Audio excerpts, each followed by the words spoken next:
A University of the Fraser Valley graduate has produced a study that examines competitive ballet and its culture. Meigan Picard is a former ballet dancer herself, and she's here with me in the studio right now to tell us more about her research. Meigan, hi there. Welcome. Hi, thank you for having me. So tell us about the research. Who did you talk to?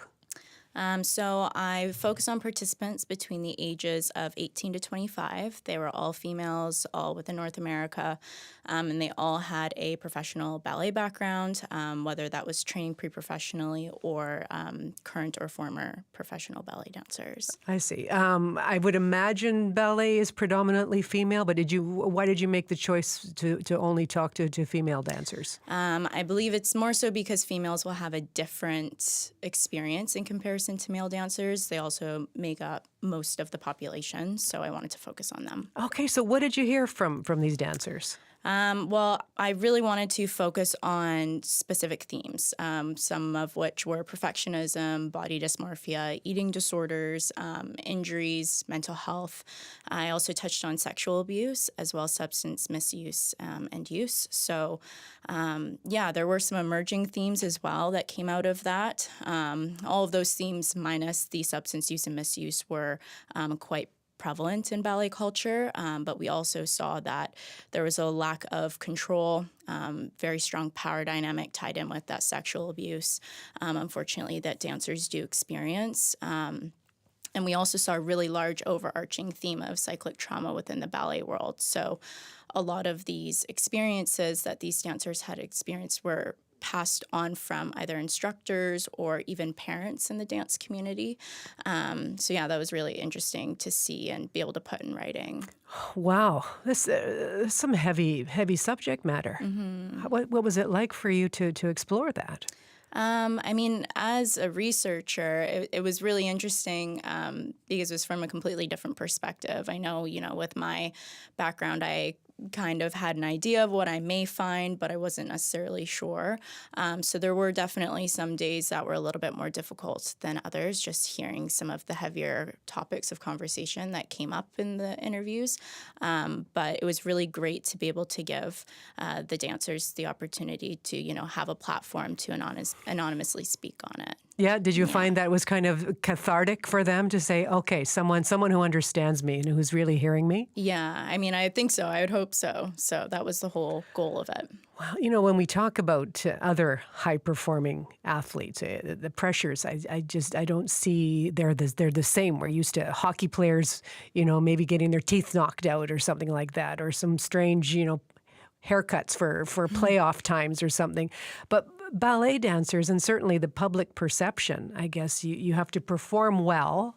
I mean, just the athletic ability that's necessary to do this well. But you also have to look flawless in the process. So what's it like for these dancers to work in these kinds of conditions? Just the pressures that are on them. Yeah, and when I initially wrote this as my undergraduate thesis prior to publication, there was a bit of a focus on the physiology and what it would be like to be under a chronic state of stress, how that can dysregulate your HPA axis or cause chronic hyperactivation of your sympathetic nervous system and how that can maybe manifest physiologically later on. I didn't necessarily focus on that in this study. It was more so just about the prevalence of these things in ballet culture. But that definitely is a question that I had as well, and I think would be great to explore is, what could these prolonged stress states, because they are unfortunately enduring them quite frequently, how could this affect them long term? Right.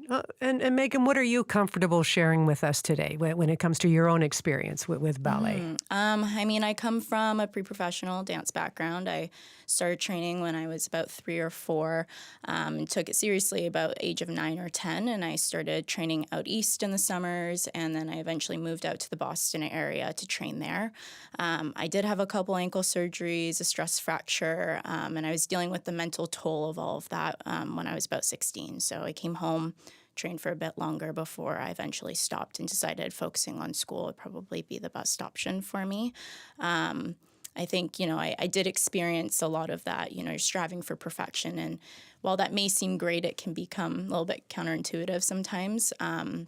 the body dysmorphia, eating disorders. I think a lot of us get wrapped up in a lot of that, especially when you add injuries to the mix and you're just trying to do whatever it takes to get to where you need to go. So, yeah. Wow. Well, thanks for sharing that. And was that part of your motivation, and to say this has got to be more widespread than just me experiencing this? Yeah, and I mean, even through, talking with peers over the years and seeing things with my own two eyes, I really wanted to expand that and see, is it just our circle? I mean, it has to be bigger than this. So there isn't really that much peer research or peer-reviewed research, I think, that we have overseeing all of these different themes and things that we looked at in this study. And so that was the goal, to just kind of get all aspects of ballet culture in one place and see maybe what the compounding effects are, what the prevalence would be.